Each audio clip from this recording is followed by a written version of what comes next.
why this thing is called a takedown. You see this screw right here on the bottom? All you do is you turn it. Like so many of the Stevens rifles, they were takedowns.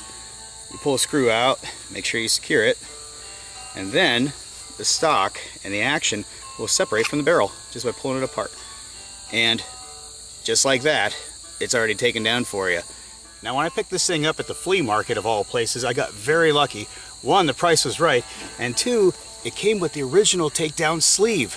This thing is beautiful tanned leather, and I couldn't believe it. I said, sold.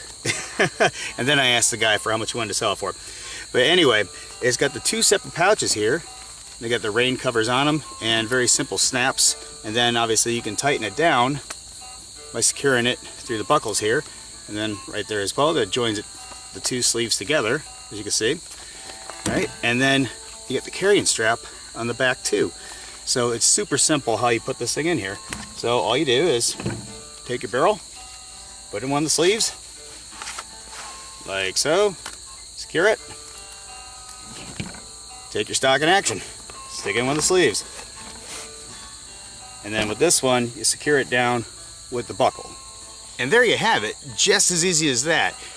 Super handy. I can carry this thing anywhere I want to.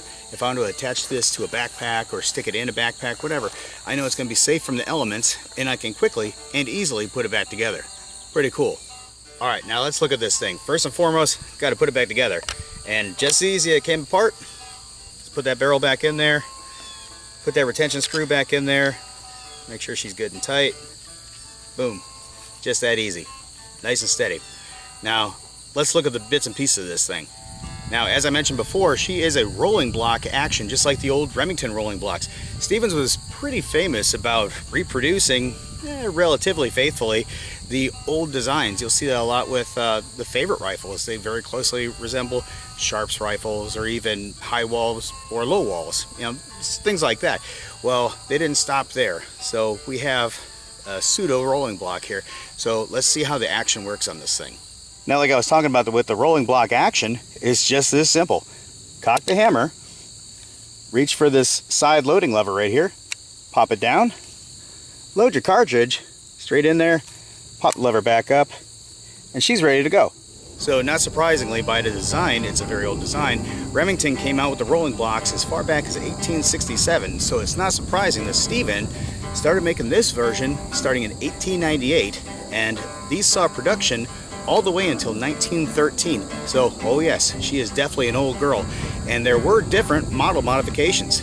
The Model 16 here is very different from the ones that followed on after it, namely with the original side lever there. They ended up changing the model up after 1913 to the number 26, which actually opened the action with an underneath lever, just like the favorite series that followed on after that. Coincidentally, or maybe not so much by coincidence, the 1915s were coming out, the 1915 favorites, like I've already showed you before on the channel, with the under lever that would come out. Now, by calling this a Stevens rolling block, that's not technically correct. It's actually the Crackshot series. That's what they were called, so they couldn't really call them a rolling block.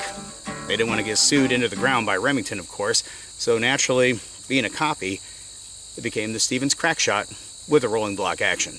Makes sense, right? So let's check this thing out a little bit more. Now, some other basic features on this thing are obviously the semi-fixed sights. So you'll see that the rear sight is adjustable in the typical slider fashion. Now, this one's been sitting in the same position for, maybe 100 years or so. So it is kind of stuck the way it is. I can get it to go at a higher elevation, not so much on a lower elevation.